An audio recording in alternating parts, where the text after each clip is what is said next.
Something I notice a lot, especially from new coaches, is how quickly they start to believe in their client's excuses. So what shifts when the coach chooses to believe more in their client than they do in their excuses? So when you buy into a client's limitations, you join them in it.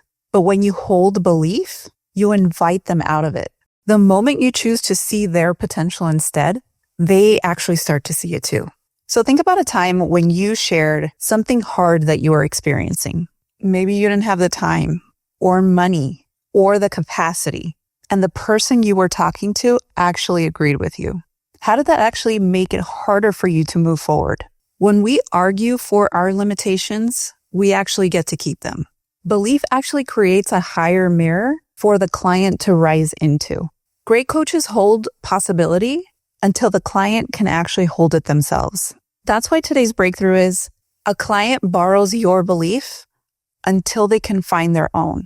So what do you think it really is in terms of why coaches buy into their clients' limitations? Because they actually mistake compassion for confirmation. If they don't agree with their clients, how is that going to make them feel? They tend to want to jump in the pool, like we say, because they feel the need to make them feel good in the moment. So how does belief really shift their client's energy? Because they start exploring what could work instead of defending what can't. So if a coach is just getting started, how can they really start to build this belief muscle?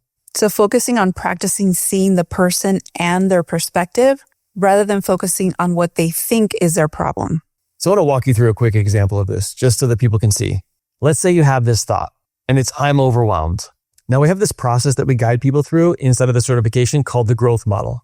And I want to go through it really quick so you can see how this could actually show up in your life. Because one of the questions we like to ask is, even if this were true, how would focusing on that actually help you? And the truth is, it just helps you play small. So I want you to think about the last time you felt overwhelmed. What was going on? Did you pick up your phone and look at your calendar?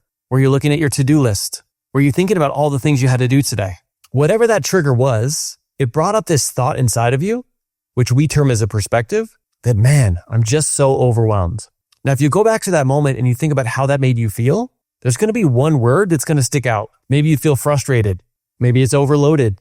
Maybe it's angry. Maybe it's unworthy. So let's say you felt overloaded. Then we want to see in that moment, what did you do when you felt overloaded? Now, a lot of times when we feel overwhelmed and we go through this process, you actually do nothing. Or you do something, but it's such a negative energy, just checking the box, that it actually probably would have been better if you had done nothing at all. And when you think about what you're creating in that situation, you're just creating more overwhelm because more than likely you're overthinking so much that you're getting yourself stuck in your head and you're not showing up and taking any action at all. So the next time a client tells you they're overwhelmed, don't buy into their story. It's just the perspective they're focusing on that actually is creating more of that situation for them. That's why we lean into the skills so heavily inside of our certification, so that people have a framework to use to help guide people through some of these stories and perspectives they tell themselves. But more importantly, so you don't buy into their limitations because they aren't true. It's just currently what they decided to focus on. Now, when you believe in someone more than they believe in their story, you create safety for vulnerability. And sometimes that safety leads to some pretty heavy emotion, including tears, breakdowns, and releases. So that's the next breakthrough that we need to talk about. Because when that happens, you have the greatest opportunity to lean in and help your client transform if you follow our strategy in breakthrough number 7. If you're ready to do that with us, we'll see you in the next episode.